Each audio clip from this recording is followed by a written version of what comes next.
So how much should we really be paying attention to viewing figures?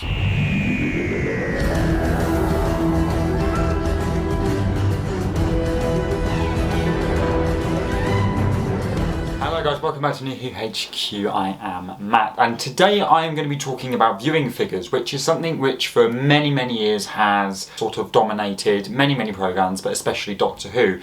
And I think it's especially interesting to look at Doctor Who because it is a show that is normally always ongoing and always changing, with new Doctors, new eras, new series coming, nearly every single year. So there's always a lot of different things happening, which means that certain audiences like these changes, some don't. So it's interesting to see sort of where the viewing figures go, if they go up or down. Now, I think this isn't more sort of how many people watch it, I think it's the different ways now that people have watched it, because we are now changing. And this is sort of to look a little bit deeper into why ratings are not as high as they are now compared to when they used to be, and sort of what are the reasons for that. Firstly, if you're new, then please do subscribe and give this video a like. Also, I am on TikTok, so you can go and follow my TikTok. I normally do like edits of random, well, Doctor Who related things, but random Doctor Who things. So if you're into that, then check the link in the description. I also am on Twitter as well. I don't really post much on there, but yeah, Twitter's a very toxic place for Doctor Who.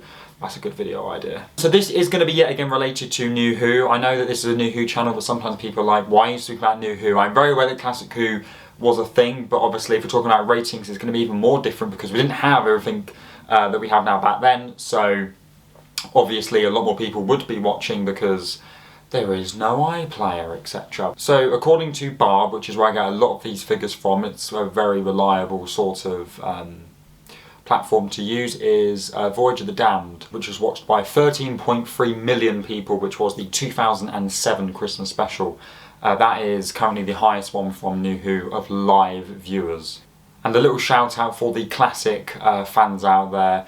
You are most definitely winning the competition, because I believe it's sort of around the 15-16 million sort of viewer mark with City of Death and Destiny of the Daleks. So in terms of Classic Who, 15-16 million, but in terms of New Who, it is Voyage of the Damned. Now 2007 was a ruddy long time, well, it wasn't a long time ago in the sort of history of time, but I mean, for me, I'm nearly 21, so for me it's quite a long time ago.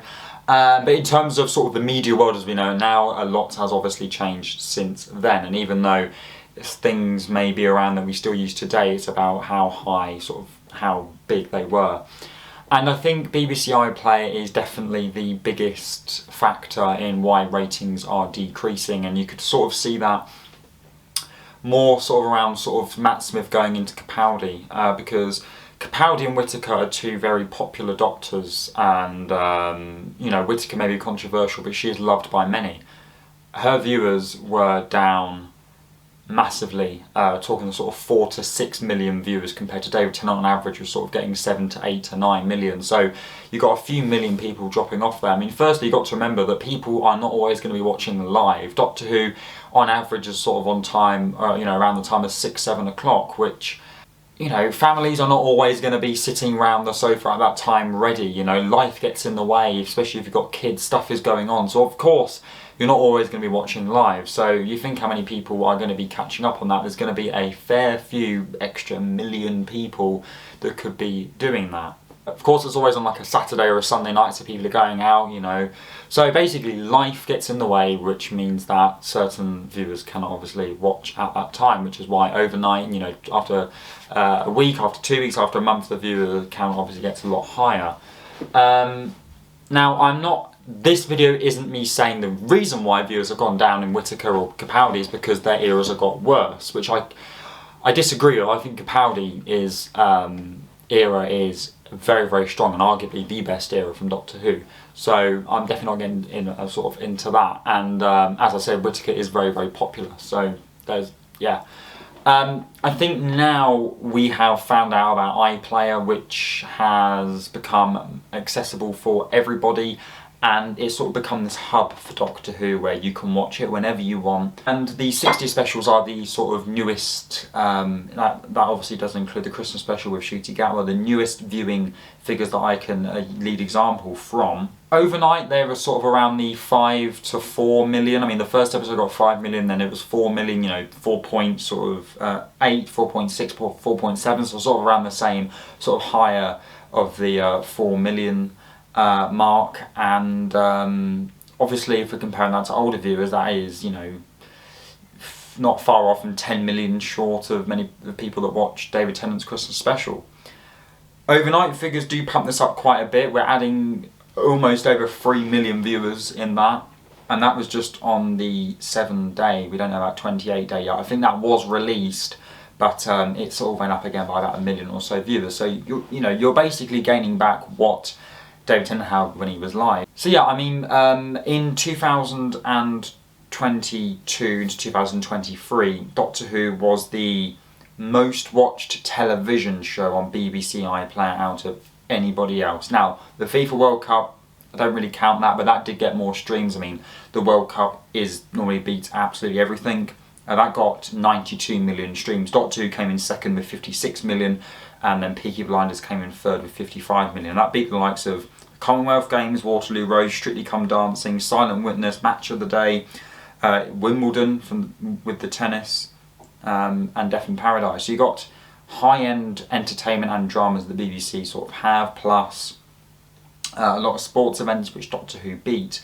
So for anybody to say that Doctor Who is losing people and it's not as good as it used to be with viewers is a complete lie, because it's quite obvious that people are turning to iPlayer.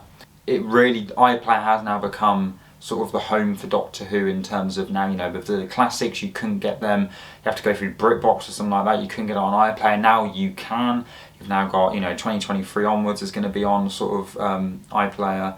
You've got all these other little specials, all of the spin-offs on iPlayer as well. So everything that you need is on iPlayer. And now that Disney is interfering with the show, that I could very much see many more viewers sort of coming up. In the next few years from all sorts of countries. Now it's been broadcast more worldwide. And an interesting point as well, before I do wrap up the video, is how many people watched the 60th on Disney, because that was just iPlayer. You're getting around sort of 7 to 8 million people on iPlayer only, but Disney don't release their viewers. Same with Netflix. It's a lot harder to receive viewing figures from bigger streaming services.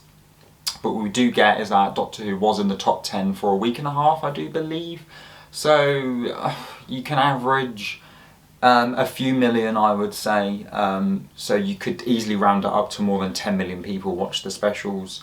That's just me, again, averaging and sort of doing very quick maths in my head. But that sounds about sort of right. So if you think about it on that way, Doctor Who is actually blossoming at the moment, and definitely not on the decline. But also, this was a brand new show to Disney. You've got to give it time. People are going to find the older episodes, or they're going to start with Ncuti and they're going to enjoy it. And slowly over time you should build this more worldwide audience, and who knows how big Doctor Who obviously could get, while also remembering that it's a British show, and, you know, keep that Britishness in the show, because that's what made it so popular and quirky and original in the first place with how it done things. So yeah, those are sort of my views, and then sort of looking at the facts as well. Let me know what you think about it. I feel like now we're at a time of streaming services, the viewing figures really just don't matter anymore, and some people really do take it seriously, but I'm just sort of proving that it isn't really a big deal, and we are not that far off from the amount of viewers that we used to get because of just the different ways that people are viewing media. If you're new, please do subscribe and give this video a like, and I'll see you all very, very soon. Goodbye.